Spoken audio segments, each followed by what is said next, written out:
How's it going, guys? Captain Coco here, and I think it's about time that I did another video, especially considering my last video was about 2 weeks ago.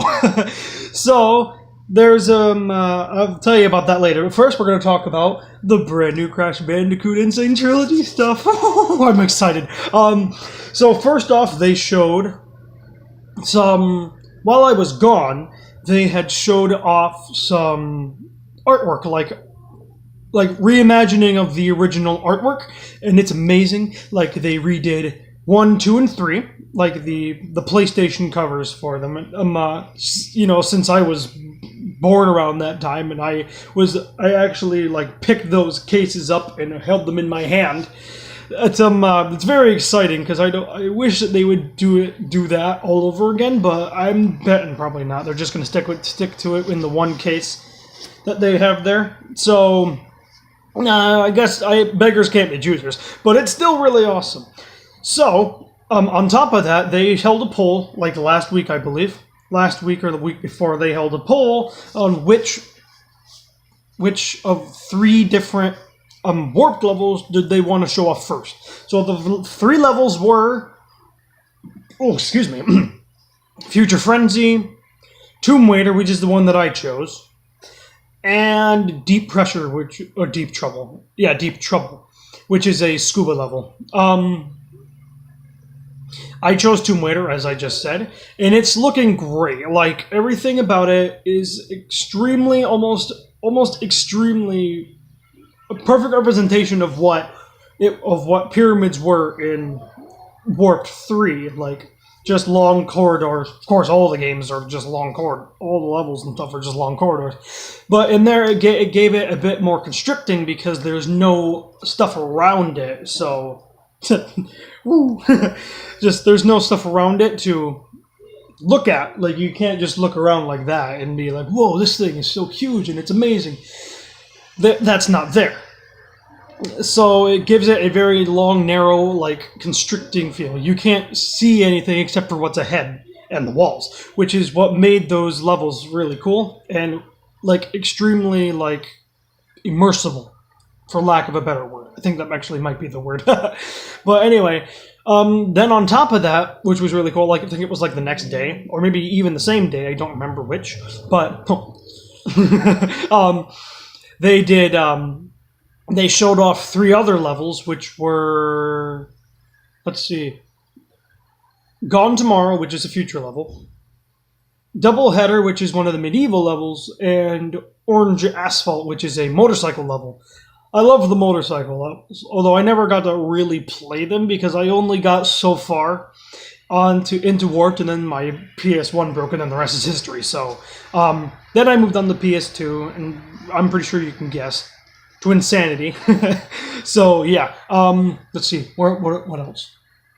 Oh yeah, they a lot of people have been getting a hold of the footage and being able for, like, they've had, like, Vicarious Visions and Activision have had people come in like, "Hey, come look at this. We want you to play and put it on your channel." They want to spread the word, and so they've got all these bigger YouTube channels. My YouTube channel is not big at all. It'll get there eventually if I'm as consistent as others are. But they had people go in and show off some of the stuff, like the Warp Room and another level or 2, and then they showed off. Here's the best part for me. They showed off Coco. Yay! They showed off Coco, and she's absolutely freaking adorable. She's exactly the same as she was in the first 2, although she is a bit taller. She's about the same height as Crash, which is kind of cool. I always thought that they be about the same age. I know she's a little sister, but I don't know if that's like year-wise or like minute-wise or whatever. Because you know how some people will say, twins will say, "I'm the older brother because I'm 2 minutes fast." 2 minutes older than you because I came out for 2 minutes before you did. But that's, I don't know, that might be how it goes. They're certainly not like real twins. Like, they're certainly not twins, but you never know. So, excuse me. They, let's see. That's about as far as I've got, isn't it? Oh yeah. And then some things I have a little bit of, not criticism, but some things that I want to praise. Like the backgrounds and all the stuff for Warped. Like, the Warp Room is phenomenal. I mean, there's nothing, I have no complaints on the Warp Room at all. And there's something else that I noticed that's kind of interesting. In Warped on the original PlayStation 1, there in the Warp Room, Coco's kind of sitting off to the side, sort of. Like, she's down that way. Right aside the save screen. But in this one, she's right in front of it. Which leads me to believe that she might actually be a playable character aside from her normal levels. Which would be kind of awesome. Because when most people think of Crash Bandicoot, they think of three characters they think of: Crash, Cortex, and Coco. Now, both Crash and Cortex have been playable characters, and so is Coco. But the only time that she was actually like a full-on playable character that you were able to explore all over the place was The Wrath of Cortex, which is the game that I'm currently doing a walkthrough on. So, the thing is, why would she be in the middle, like right in the middle, instead of where she was in the original? Like, I know that they weren't, like, for that particular reason, they weren't going for authenticity. So, why? I have a theory, and there are actually quite a few people who have already mentioned this, but I have a theory that Coco might be a playable character, not only just in her specific levels, but you might be able to swap in and out with her. Like if you when you're playing as Crash, and all of a sudden you go like, man, I love Crash, but I want to play as Coco. So then all of a sudden you just swap over to her. And that'd be kind of fun, because, that it's a change of pace, because Coco's would probably play a lot like the same. Like, she'd have a few of her own custom animations, and like death animations and whatever, but other than that, she would be fundamentally the same. Like, she'd have the same power-ups and everything, just with different animations. Like, in The Wrath of Cortex, she has Body Slam, but instead of doing a Body Slam, she does like a Stomp, so just like a Stomp. Sorry, you probably couldn't hear that because my hand was over my mouth. But, she does like a Stomp instead of a Body Slam. And then she also, instead of doing like a full-on spin attack, she just does like some kind of karate kick, which is kind of cool and it kind of fits her.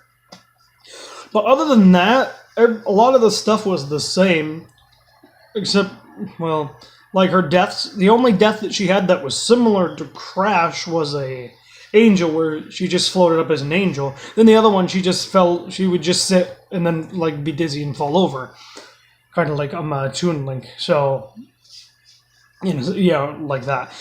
So I'm thinking that it might be a lot like that, because violence, like women violence, is heavily frowned upon in video games. Although it gets cut through all the time. Like Nintendo, for instance. I mean, look at Super Smash Bros.